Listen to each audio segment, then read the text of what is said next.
नमस्कार सर, मेरा नाम राजू है। आज का टॉपिक है, काफ़ी सारे टीवी में, मीडिया में एडवर्टाइज में देखेंगे, ऐसे कहेंगे ये म्यूचुअल फंड देगा सबसे ज़्यादा रिटर्न, सबसे सेफ और सबसे लो रिस्क फंड। तो सबसे पहले ये जो प्यारी प्यारी बातें होती है ना, इसमें कितना सच्चाई है इसको जानेंगे इस वीडियो में।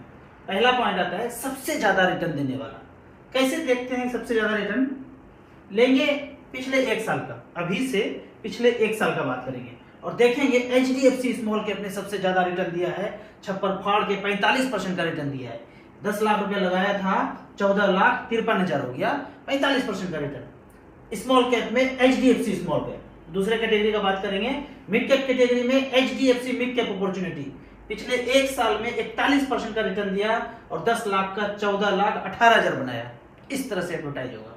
तो यहाँ पे जो सबसे टॉप में था, क्या आगे आने वाले साल में भी टॉप होगा या इस साल के पहले भी टॉप पे था? इसको दूसरे उदाहरण से समझते हैं। एक खिलाड़ी ने क्रिकेट में 100 रन मारा एक मैच में, तो उस दिन का हो गया man of the match, 100 run मार दिया। और अगले ही मैच में पता चलता है कि 0 से 10 के बीच रन बनाया और आउट हो गया।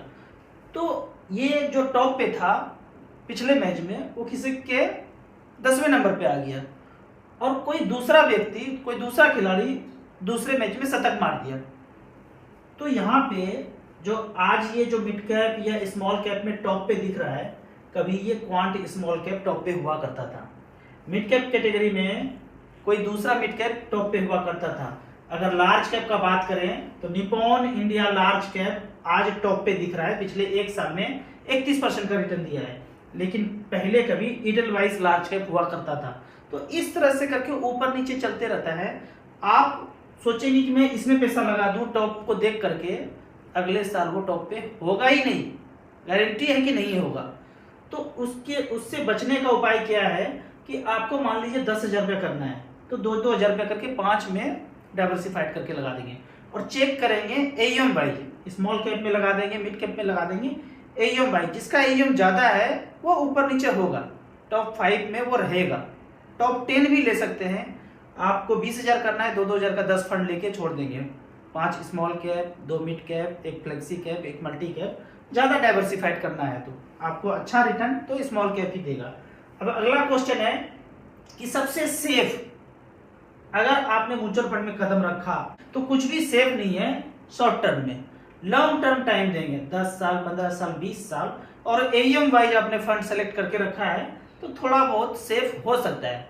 यहाँ भी कोई गारंटी नहीं है। अब दूसरा बोलते हैं लो रिस्क। कुछ भी लो रिस्क नहीं होता है। अगर आपने इक्विटी में, शेयर में, मार्केट में पैसा लगाया, इक्विटी को शेयर भी बोलते हैं, मार्केट में जितना कंपनी है वो इक्विटी शेयर बाजार हो गया। अगर आपने यहाँ पे पैसा लगाया तो हलचल हलचल ऐसे ऐसे करके होगा। अब किसी ने 1 साल के लिए पैसा लगाया और इतना हलचल हुआ, 1 2 3 4 5 6 7 8 9 10 11 टाइम्स वो डांस किया है, ऊपर नीचे हुआ है, तो कौन सा लो रिस्क बोलेंगे? तो इतने ड्यूरेशन में अपने पैसों को देखेंगे कि हलचल हो रहा है। अब इक्विटी का बात करें ना, एकदम बिल्कुल वाइब की तरह, ऑलवेज एक्साइटिंग, ऑलवेज वोलेटाइल। कब वोलेटाइल हो जाए, कब प्यार जता दे, पता ही नहीं चलेगा। वो मार्केट का हाल इसी तरह से ऊपर नीचे होते रहेगा। लंबे समय में फायदा देगा, दोनों मार्केट भी और BBG भी लंबे समय में फायदा मिलेगा। अब यहाँ तो मैंने इक्विटी का बात किया, लेकिन डेट फंड में अगर पैसा लगाए, लिक्विड में लगाए, तो उसमें हलचल ही मारा सा होगा, धीरे धीरे हलचल होगा। कुछ हलचल नहीं तो बढ़ेगा क्या? यहाँ पे देखते हैं, एक उदाहरण लेते हैं। 10 साल के लिए अपने पैसा लगाया डेट फंड में, लिक्विड फंड में, वो सेफर जगह लगाया जिसमें हलचल बहुत कम है। तो यहाँ देखते हैं 10 लाख रुपए लगाया लमसम में, 10 साल तक रिमेन इन्वेस्टेड रहेंगे तो वो पैसा 20 लाख रुपया हो जाएगा और 7.2% का रिटर्न मिलेगा। तो ये हो गया डेट फंड, लिक्विड फंड में। अगर सेफेस्ट में हलचल आप ज्यादा लेना नहीं चाहते हैं, हार्ट अटैक हो जाता है कभी भी, कार्डियक अरेस्ट भी हो सकता है, हो ही रहा है, देख ही रहे हैं, तो 7.2 के रेट से 10 साल में आपका 20 लाख बनता है। लेकिन यही पैसा 10 लाख रुपया मच फंड में हो और बैलेंस कैटेगरी में बोलता हूँ, थोड़ा सा सेफर वाला, यहाँ पे स्टार एसआईपी में जाएंगे और कैटेगरी में 14 नंबर पे सिलेक्ट किया है। 14 नंबर पे हाइब्रिड इक्विटी है, इसको सिलेक्ट किया, AUM वाइज सिलेक्ट कर लिया, यहाँ पे टच किया AUM वाइज सिलेक्ट हो गया। तो पहला फंड आ गया जिसमें 57,000 करोड़ है, SBI इक्विटी हाइब्रिड। दूसरा है ICICI equity and debt 22,000 crore. तीसरा है HDFC हाइब्रिड इक्विटी 19,000 करोड़, और चौथा है कैनरा रेनबो 8600 करोड़। तो इस तरह से करके यहाँ रिटर्न देखेंगे 10 लाख का वैल्यू, पिछले 10 साल का बात है। पहला SBI ने बनाया 38,88,000, ICICI ने 47, और HDFC ने बनाया 44,13,000, और कैनरा ने बनाया 39,80,000। 14 से 15-16% के बीच यहाँ पे रिटर्न घूम रहा है। यहाँ पे रिटर्न कितना है? 14 से 15-16 के बीच घूम रहा है। 10 लाख का 40 लाख बनाया है। यहाँ सेफर जगह आपको 10 साल में 20 लाख बनाया है। ये गारंटी नहीं है, ये भी गारंटी नहीं है। 7.2 रिटर्न मिला तो क्या स्टैंप लगा के दिया गया है कि 7.2 मिलेगा आने वाले 10 साल में?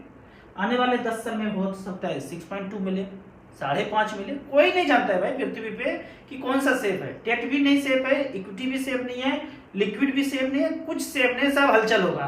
किसी में हलचल ज्यादा होगा, किसी में हलचल मरा से होगा। अब कुछ कमेंट्स का बात करते हैं। राजू भैया पोर्टफोलियो में कितना म्यूचुअल फंड होने चाहिए? मैं बोलता हूँ 10-12 ले लीजिए। 5 स्मॉल कैप, 2-3 मिड कैप, एक फ्लेक्सी कैप, एक मल्टी कैप, एक बैलेंस फंड भी रख लीजिए। 10-12-13 फंड होगा, कोई दिक्कत नहीं है। आपको कभी जरूरत पड़ता है आप उस पैसे को सीधा रिडीम कीजिए, एक फंड से कर लीजिए। हर चीज को, गोल को आप सेपरेट कर रखिए। बच्चों को पढ़ाई के लिए अलग, कार खरीदने के लिए अलग, घर खरीदने के लिए अलग, बच्चों की शादी के लिए अलग, रिटायरमेंट के लिए अलग, छोटे मोटे काम करने के लिए अलग, ऐसे करके डाइवर्सिफाइड करके रखिए, तो आपको पैसा निकालने में दिक्कत नहीं होगा। अलग अलग 10-15 फंड में है, कोई बात नहीं। काम करना है, कार खरीदना है, रिडीम किया 3-4 लाख रुपया, कुछ पैसा सेविंग अकाउंट में पड़ा हुआ है, करके खरीद लिया। अब एक ही 2 फंड में आपका 50 लाख रुपया दिख रहा है, तो निकालने में ममता लगेगा भाई। 50 लाख देखने में अच्छा लगता है, बढ़ने देते हैं, तो पैसा का पहाड़ बनाने का आपको इरादा होगा। लेकिन छोटे छोटे अमाउंट में पैसा है, जरूरत पड़ा निकाल कर मौज। इस तरह से करके 10-12 फंड में रखिए। हमने रखा है, जब जरूरत पड़ता है निकालते हैं। अभी रिसेंटली निकाला 2-4 लाख यूज किया। तो इस तरह से करके आप 10-12-13 फंड रखिए, कोई दिक्कत नहीं है। ये चीज जो बोलते हैं ना कि ज्यादा फंड होगा तो मैनेज करने में मुश्किल होगा, ये आदिकाल का बात था भाई। आदिकाल में बोलते थे रात में सुई मत देना, क्यों? वो आज निरर्थक है ये। रात में सुई मत देना, कि रात में सुई देते इसमें गिर जाए तो बॉल बत्ती डिबिया बत्ती तो होता नहीं था इतना, तो अगर किसी के पैर में चुभ जाए तो लहूलुहान हो जाएगा पैर। आज तो मोबाइल का टॉर्च ऑन कीजिए और सुई क्या कुछ भी ढूंढ लीजिए। तो आज वो चीज नहीं है। आज ये बोले कि रात में सुई नहीं दे देंगे, तो वो पीछे जमाने से ऐसे चलते रहा परंपरा, वो घिसा पिटा चीज है, खत्म हो गया। अब पहले बोलते थे ज्यादा फंड होगा तो मैनेज करने में दिक्कत होगा। पहले क्या होता था, अलग अलग एमसी में जाते थे, फॉर्म भरते थे, अलग अलग स्टेटमेंट आता था। 10 फंड है तो 10 फंड बिखेर के रखिए, इसको देखिए, इसको देखिए, इसको देखिए, मैनेज करना मुश्किल है। आज तो एक ही मोबाइल स्क्रीन पे आपको 10-15 फंड दिख रहा है, कौन सा मैनेज करना आसान है? सब कुछ कंप्यूटर का खोपड़ी कर रहा है, हमें तो खोपड़ी लगाने की जरूरत नहीं है। 10-12-15 फंड हो, कोई दिक्कत नहीं है। अगला क्वेश्चन है, मान के चलिए 15 लाख का पोस्ट ऑफिस में झोंक दिया और वहां से MIS कर दिए, और जो इंटरेस्ट आया उससे म्यूचुअल फंड में SIP कर लूं तो कैसा प्लान रहेगा? ये क्वेश्चन इस तरह से है कि घर वाले कह रहे हैं कि इस लड़की से शादी कर लो, बीवी जी तो यही बनेगी तुम्हारी।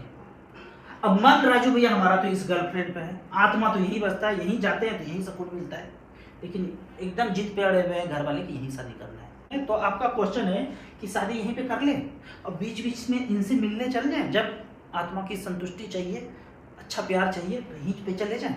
इस तरह से क्वेश्चन पूछ रहे हैं कि पोस्ट ऑफिस में पैसा झोंक दें, यहाँ के इंटरेस्ट से SIP कर लें। आप घर वाले को समझाइए कि इतना गुणकारी है ना हमारी गर्लफ्रेंड कि ये भी इनसे ही पूछने आती है। एक ही गांव में दोनों है, ये भी सारा चीज इसी से पूछती है। जब इसी से पूछती है तो हमको इसी से करा दो। जब पोस्ट ऑफिस वाला भी सारा पैसा मार्केट में झोंकता है, झोंक झोंक झोंक झोंक यहीं पे झोंकता है, तो डायरेक्ट यहीं लगा दो ना म्यूचुअल फंड के थ्रू। तो SIP में उसका छोटा छोटा ब्याज लेके क्या करेंगे, मजा नहीं है इसमें। आपको इसी तरह मच फंड के बारे में और कुछ जानना है, इन्वेस्टमेंट के बारे में जानना है, तो इस नंबर पर मुझे व्हाट्सअप कर सकते हैं। आप पहली बार म्यूचुअल फंड में इन्वेस्ट करना चाहते हैं तो एसेट प्लस का ऐप है, इन्वेस्टर के लिए अलग है, डिस्ट्रीब्यूटर है तो डिस्ट्रीब्यूटर के अलग ऐप है। इम्पैनल करके ऑनलाइन अपना काम कर सकते हैं। मिनिमम इन्वेस्टर 100 रुपये से इन्वेस्ट कर सकते हैं, मैक्सिमम का कोई लिमिट नहीं है। वीडियो अच्छा लगे तो व्हाट्सएप यूनिवर्सिटी में दोस्तों के बीच इसे जरूर घुमाएं। यूट्यूब पे देख रहे हैं तो लाइक एंड शेयर जरूर करें। Thank you so much.